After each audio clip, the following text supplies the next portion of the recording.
tatanungin kita, kitang-kita lang ba ang kulay sa ngayon ng pumapabor kay Sara? O kitang-kita din ba yung kulay dun sa mga ayaw sa kanya?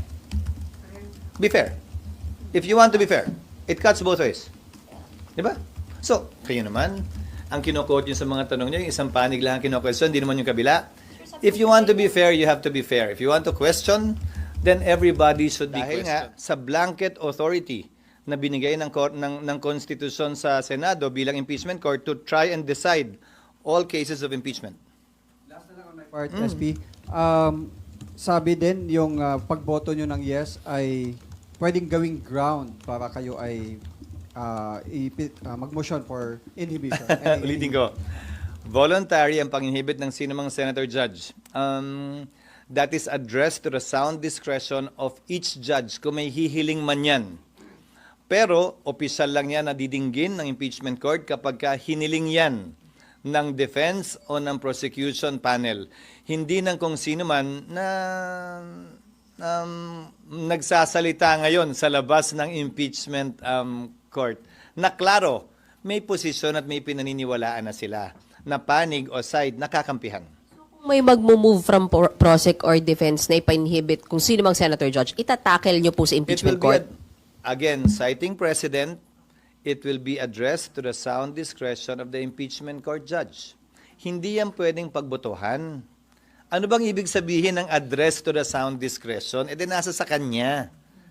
Hindi kami pwede magbotohan na i-inhibit siya. Walang ganong proseso. Ang proseso ay, ikaw ang bahala kung gusto mo mag-recuse o mag-inhibit.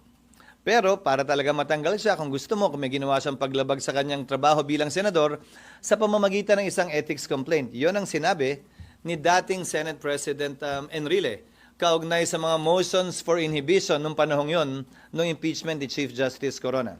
Itatackle ng ethics as a Senate Hindi ko body? sinasabing itatakal. Ang remedy nila ay tanggalin yung senador bilang senador. Hindi tanggalin bilang impeachment court judge. Sorry, makulit. Isa na lang. Paano po kapag sorry SB.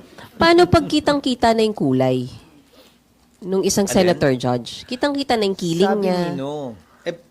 Tatanungin kita, kitang-kita lang ba ang kulay sa ngayon ng pumapabor kay Sara? O kitang-kita din ba yung kulay dun sa mga ayaw sa kanya? Be fair.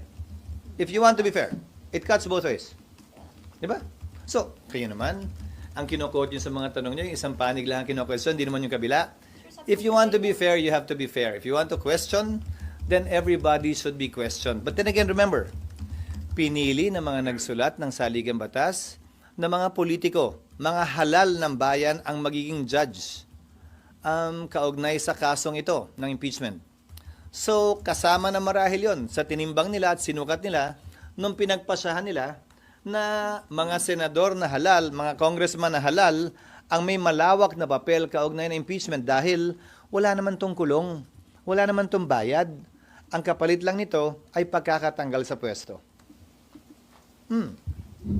Sir, may epekto ba sa integrity ng impeachment court yung a couple of days later, nakita yung two senator judges with VP Sara who is being accused? Hindi para sa akin na sabihin yon. Again, that is referred to the sound judgment and decision of the impeachment court judges. Kung may hihiling in open court nun, that will be addressed to them. May epekto din ba kapag kami nag-a-attend ng rally na impeach now? Babaliktarin ko it cuts both ways. Again, it always cuts both ways. Bakit tila isang panig lamang kayo nakatutok? Dapat pantay. Ngayon, ang korte walang pinapanigan at walang dapat panigan. Kaya ko sinasabi ito na pantay dapat. Hindi lang yung pabor sa impeachment at ayaw kay VP Sara, pati yung gusto kay VP Sara at saka yung ayaw sa impeachment. Magkabilang panig palagi yun.